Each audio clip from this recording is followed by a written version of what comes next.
ഈശോമിശിഹായ്ക്ക് സ്തുതിയായിരിക്കട്ടെ. ജോബിൻ്റെ പുസ്തകം 36-ാം അധ്യായം. സൃഷ്ടാവിൻ്റെ നീതി. ഏലീഹു തുടർന്നു, എന്നോട് അല്പം ക്ഷമിക്കുക, ഞാൻ വ്യക്തമാക്കാം. ദൈവത്തിനു വേണ്ടി എനിക്ക് ഇനിയും പറയാനുണ്ട്. എൻ്റെ വാദത്തിന് വിശാലമായ അടിസ്ഥാനമുണ്ട്. എൻ്റെ സൃഷ്ടാവിൻ്റെ നീതി ഞാൻ സമർത്ഥിക്കും. എൻ്റെ വാക്ക് വ്യാജമല്ല. ജ്ഞാനത്തിൽ തികഞ്ഞവൻ നിന്റെ മുമ്പിൽ നിൽക്കുന്നു. ദൈവം ശക്തനാണ്, അവിടുന്ന് ആരെയും വെറുക്കുന്നില്ല. ശക്തിയിലും ജ്ഞാനത്തിലും അവിടുന്ന് പ്രഗത്ഭൻ തന്നെ. ദുഷ്ടനെ അവിടുന്ന് വകവരുത്തുന്നു, ദുഃഖിതരുടെ അവകാശം സംരക്ഷിക്കുകയും ചെയ്യുന്നു. അവിടുന്ന് നീതിമാന്മാരിൽ നിന്ന് തൻ്റെ കടാക്ഷം പിൻവലിക്കുന്നില്ല. അവരെ രാജാക്കന്മാരോടുകൂടെ നീക്കി സിംഹാസനത്തിലിരുത്തുന്നു, അവർക്ക് മഹത്വം നൽകുന്നു.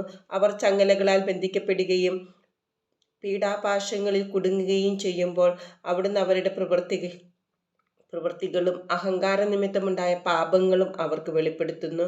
അവിടുന്ന് പ്രബോധനത്തിന് അവരുടെ ചെവി തുറക്കുകയും അകൃത്യങ്ങളിൽ നിന്ന് പിന്തിരിയാൻ അവരോട് കൽപ്പിക്കുകയും ചെയ്യുന്നു. അവർ അത് ശ്രവിക്കുകയും അവിടുത്തെ ശുശ്രൂഷിക്കുകയും ചെയ്താൽ അവരുടെ ദിനങ്ങൾ ഐശ്വര്യത്തിലും വത്സരങ്ങൾ ആനന്ദത്തിലും പൂർത്തിയാകും. എന്നാൽ ശ്രവിക്കുന്നില്ലെങ്കിൽ അവർ വാളാൽ നശിക്കുകയും ഓർക്കാപ്പുറത്ത് മരിക്കുകയും ചെയ്യും. അധർമ്മികളിൽ നിന്ന് കോപം ഒഴിയുന്നില്ല. അവിടുന്ന് ബന്ധിക്കുമ്പോൾ അവർ സഹായത്തിനു വേണ്ടി നിലവിളിക്കുന്നില്ല.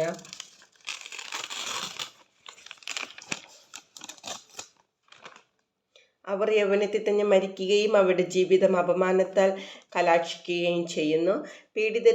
പീഡിതരെ അവരുടെ പീഡകൾ കൊണ്ട് തന്നെ അവിടുന്ന് രക്ഷിക്കുകയും ദുരിതം കൊണ്ട് അവരുടെ ചെവി തുറക്കുകയും ചെയ്യുന്നു. നിന്നെയും അവിടുന്ന് കഷ്ടതകളിലൂടെ ഞെരുക്കമില്ലാത്ത വിശാല സ്ഥലത്തേക്ക് ആകർഷിച്ചു.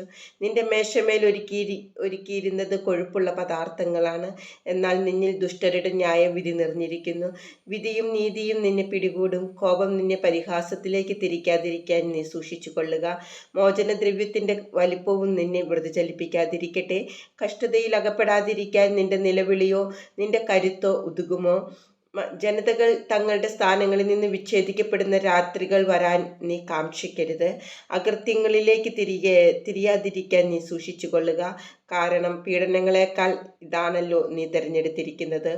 ദൈവത്തിൻ്റെ ശക്തി എത്ര മഹത്താണ്! അവിടത്തേക്ക് തുല്യനായ ഗുരു ആരുണ്ട്? അവിടത്തേക്ക് മാർഗനിർദ്ദേശം നൽകിയവൻ ആരുണ്ട്? അല്ലെങ്കിൽ നീ ചെയ്തത് തെറ്റാണ് എന്ന് അവിടുത്തോട് പറയാൻ ആർക്ക് കഴിയും? മനുഷ്യർ പാടി പ്രകീർത്തിച്ചിട്ടുള്ള അവിടുത്തെ പ്രവൃത്തികളെ സ്തുതിക്കാൻ മറക്കരുത്. എല്ലാവരും അത് നോക്കി നിന്നിട്ടുണ്ട്. ദൂരെ നിന്ന് കാണാനേ മനുഷ്യന് കഴിയൂ. നമുക്ക് ഗ്രഹിക്കാനാവാത്ത വിധം ദൈവം മഹോന്നതനാണ്. അവിടുത്തെ വത്സരങ്ങൾ തിട്ടപ്പെടുത്താനാവില്ല. അവിടുന്ന് നീർത്തുള്ളി വലിച്ചെടുക്കുന്നു. അവിടുന്ന് മൂടൽമഞ്ഞിൽ നിന്ന് മഴ പൊഴിക്കുന്നു. ആകാശം അത് വർഷിക്കുകയും മനുഷ്യൻ്റെ മേൽ സമൃദ്ധമായി ചൊരിയുകയും ചെയ്യുന്നു. മേഘങ്ങൾ പരക്കുന്നതും അവിടുത്തെ വിധാനത്തിൽ നിന്ന് ഇടിമുഴങ്ങുന്നതും എങ്ങനെയെന്ന് ആർക്ക് ഗ്രഹിക്കാനാവും? അവിടുന്ന് ചുറ്റും മിന്നലുകളെ ചിതറിച്ച് സമുദ്രമൂലങ്ങളെ മറയ്ക്കുന്നു. അവ വഴി അവിടുന്ന് ജനതകളെ വിധിക്കുകയും സമൃദ്ധമായ ആഹാരം നൽകുകയും ചെയ്യുന്നു.